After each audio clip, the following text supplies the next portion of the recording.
Hello, and welcome to the 50th episode of Crossing Thin Ice, brought to you by Actuarial Risk Management.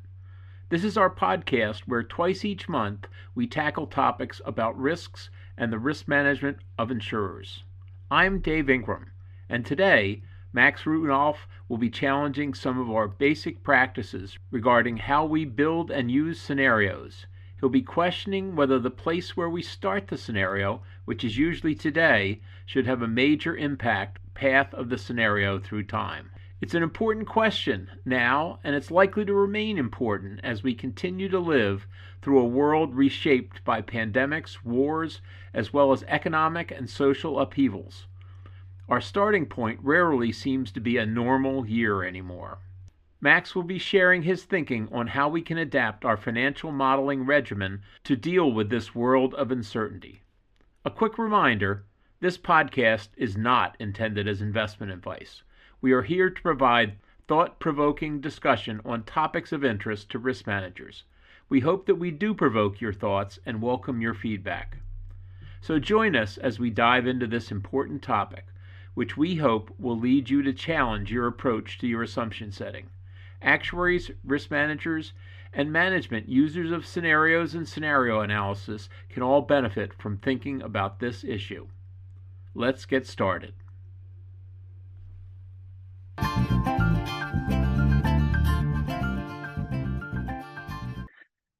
When I think about an economic forecast with aggregated results that include all interactions, I focus on the marginal impact on metrics like net income, cash flows, and equity.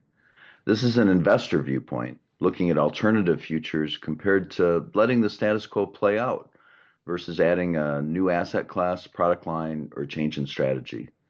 But each point in time is different. Conditions change, and so do future expectations. Expectations about the future economy will differ from the past if recent experience has been extreme. Think about 1919, 1978, or 2009.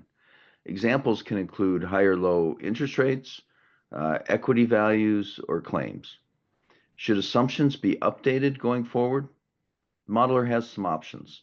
Assumptions consistent with recent experience can trend to a historical or new level, modeled using mean reversion or grading to accomplish this over a few years. In my mind, I picture mean reversion represented by a pendulum in motion. At a certain point, all risks are at equilibrium, and the pendulum is motionless at the center of a grid. But that rarely reflects the current situation. A pendulum has momentum, so is moving. Even without anyone pushing or pulling, it moves away from the balanced position, decelerating until reaching a point where it slows and turns eventually back toward equilibrium. Add in outside forces, and it becomes more complex. Historically, scenario models have not had their assumptions altered due to a new starting point, beyond changing initial interest rates. Equity valuations, for example, could be in bubble territory, but the future return assumptions remain unchanged at the historical average. This is appropriate for regulatory purposes, as efficient market theory says that the current price is always right. But if market valuations differ significantly from the past, an internal strategy model may want to make adjustments. It's hard to identify a bubble until it bursts. Incentives need to align with reality so management is not unfairly compensated. For example, when rates were near zero, I expect that some compensation schemes assumed rates would stay there and paid out bonuses when they instead rose quickly and resulted in excess returns. Was that value the managers added? I would argue that it's not. Some models add a mean reversion factor for assumptions like interest rates with long historical data sets. This is helpful, especially for stochastic scenarios. But what about assumptions built around a risk like climate change? Those assumptions could grade to a future that reflects the impact of rising temperatures. This is where we encounter unknown knowns, where you have historical data, but it's not predictive. Examples would include lower economic growth and higher property claims from extreme weather. Scenarios need to consider this, especially if they are expected to reflect long time horizons from a pension risk transfer contract or universal life policy. When should you adjust assumptions based on changing future expectations? The answer varies by the time horizon requirements of the model. If you're projecting out for a short period, especially for regulatory purposes, using recent historical data as the base case may be okay when combined with some stress scenarios to determine assumption sensitivity. Deterministic scenarios can test extreme assumptions that reflect markets in 2007 or interest rates in 2022. That way you can see the impact on both sides of the balance sheet and test asset liability management strategies. Longer term projections lead to deeper conversations. The last few years have seen extreme weather events that would have been nearly impossible without current levels of greenhouse gases in the atmosphere and oceans. Hurricanes strengthen at record speeds, leave 10 or more inches of rain in unexpected places, and create heat waves that set records and lead to drought conditions. Someone modeling residential mortgages in the Southeast United States to back insurance liabilities must recognize that the products are only sustainable if the assets backing them do not default en masse. Much of Miami is expected to be underwater by 2060, with fresh water supplies at risk long before then. This is not in historical data sets, but must be considered in projections. Miami is in a perilous position. It is built on porous limestone, so walls won't keep the water out. But other coastal towns are also at risk due to a combination of sea level rise, coastal erosion, and subsiding land. Notable American examples include New Orleans, Norfolk, and Houston. As temperatures exceed global records, morbidity and mortality will be adversely impacted, and property claims will rise above those previously seen. Those insuring populations near the equator need to be familiar with wet bulb temperatures. The human body needs time to recover each day from heat and humidity, and places near the equator will increasingly exceed these limits even at night. Some mitigations can help, such as building code improvements, but excess heat is entering the system. Until that changes, the question is not whether temperatures rise and extreme weather increases. It's how it plays out with feedback loops and tipping points reached. Scenarios used for internal planning purposes should be as realistic as possible. Assumptions should reflect what is expected to happen in the future. The time horizons considered should be as long as the liability pricing models and asset maturities, and these should be considered in tandem.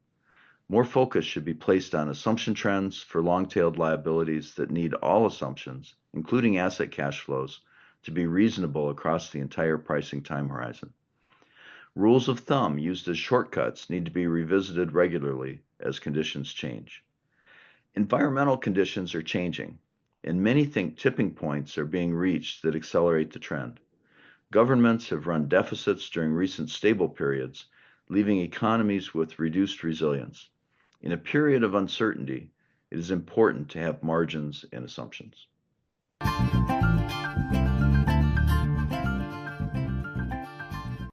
Risk management for insurers is now more complex than ever, and staying ahead requires more than traditional approaches. That's where AI comes in. Our artificial intelligence assisted risk management solutions provide a powerful edge by delivering insights that are faster, deeper, and more actionable.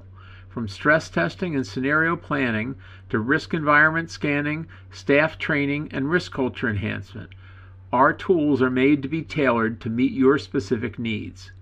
With AI, you can anticipate emerging risk, refine your strategies, and make decisions with confidence, even in uncertain environments. Let us help you turn complexity into clarity and risk into opportunity. Take your risk management to the next level with AI.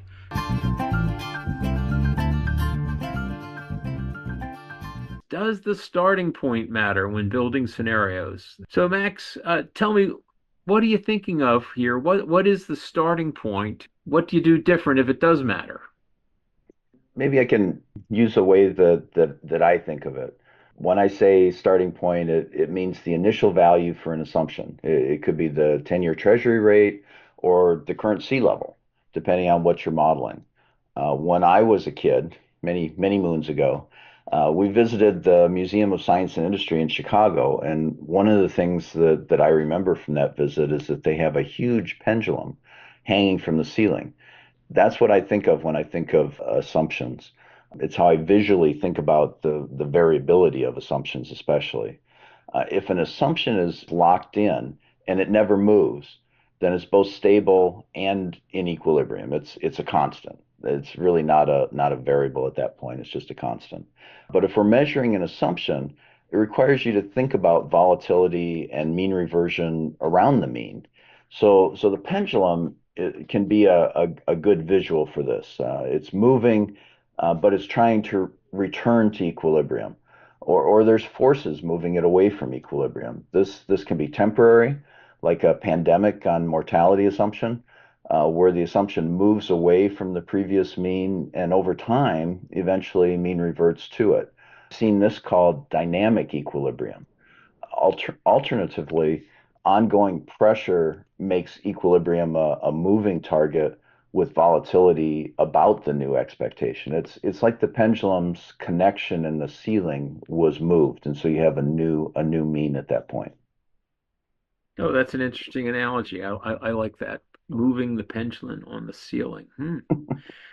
What causes those movements away from equilibrium, both of the pendulum in general or the moving the top of the pendulum?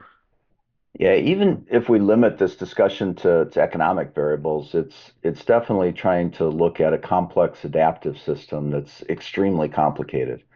If I go back again to the pendulum example, some ways external pressure is added include the level and changes of fiscal and monetary policy, changes in government regulations, and incentives like tax breaks. It's really the changing of those. I mean, if you have the same government regulations over time, then things become stable again.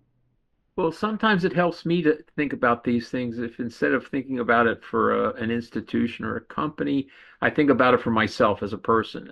Could this initial starting point impact my retirement plans or any of the other listeners' retirement plans? Yeah, the combination of economic fragility in the system currently and my own retirement planning makes this a topic I've been thinking about, especially qualitatively. Someone who retired soon after Richard Nixon was inaugurated in 1969 saw their investments take a big hit in the early years, as did their private defined benefit pension, because it probably had no COLA adjustment for inflation.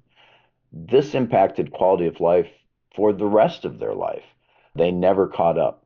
On the other hand, and luckily enough, my dad was in this situation. He retired soon after Ronald Reagan became president in 1981, only 12 years later. For that, you were set for life. Inflation had started its generational descent, and equities had a similar rise. Yes, there were financial hiccups along the way, but over the long run, you did pretty well. Today, government debt and high equity valuations seem more like 1969 and the Nifty 50 than 1980. It's a good time to have a margin of safety in your retirement planning, in my opinion.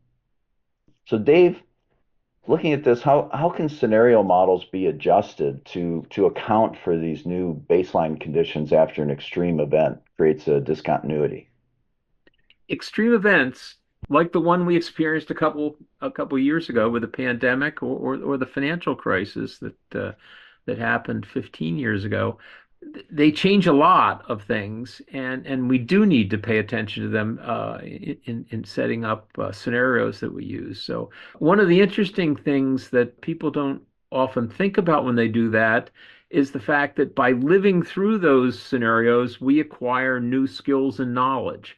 So the things that we think of to do and the things that we're able to do are different than they were before that scenario. So as we work through the scenario, we have to make sure we're paying attention to that and not just projecting ourselves to be the same selves and our companies to be the same companies that they were beforehand. Everybody has changed.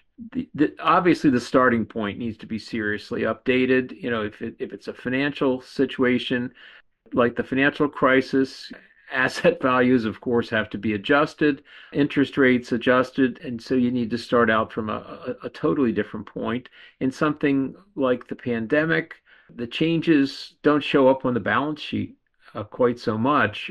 They show up, though, in the employees. And we're still working through those changes in terms of, whether people are working in the office or not. To some people, the things that changed from that have been just a tremendous boom.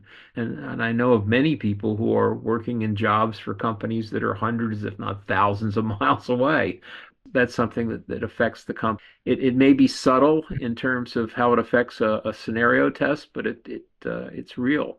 And then going back to Max's pendulum, there's some uncertainty then when you set out from the new starting point that you've identified here. Is the future path going to be a mean reversion path, or is this a new normal? Are you where you are because the pendulum is just swinging and it's going to swing back to where it was before? Or are you where you are because somebody moved the top of the pendulum? That means that the equilibrium point for the pendulum is now a new place. Max, thinking of different things that could fall under this idea, I'm thinking about climate, and that seems to be more like a trend change than something that will mean revert. What are some things that we can watch at for to either confirm or disconfirm this idea? Well, the UN's Intergovernmental Panel on Climate Change, or IPCC, their cycle lasts 7 years.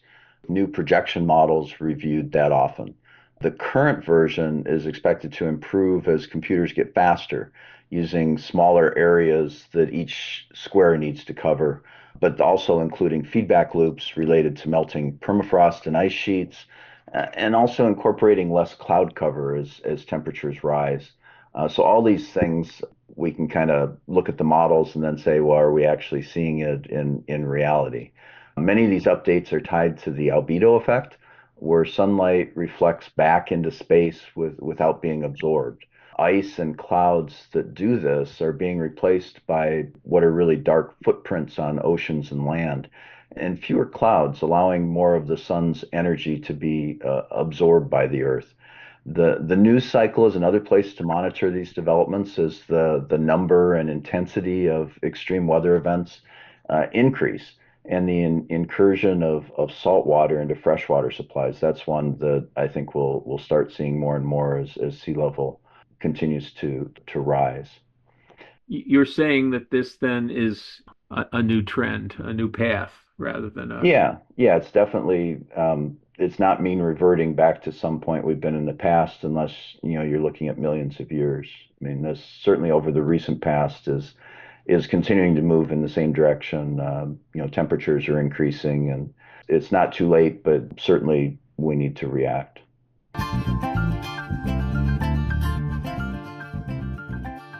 By understanding the significance of our starting points, we empower ourselves to make informed decisions in an unpredictable landscape. Embracing new realities in our assumptions allows us to navigate complexity and uncertainty with greater confidence. Acknowledging the impact of recent past extreme events on our models enables us to build more resilient financial strategies for the future. As our conditions evolve, so must our approaches to scenario modeling. The journey from past experiences to future expectations highlights the critical need for dynamic thinking in financial planning. Staying adaptable is key to long-term success. As we move forward, let's commit to regularly reassessing our models to align with the realities of our changing environment. Thanks for the stimulating discussion, Max. And thanks to you, our audience, for listening.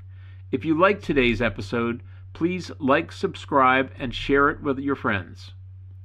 And now, we're off to our 50th episode celebration. Join us soon for episode 51.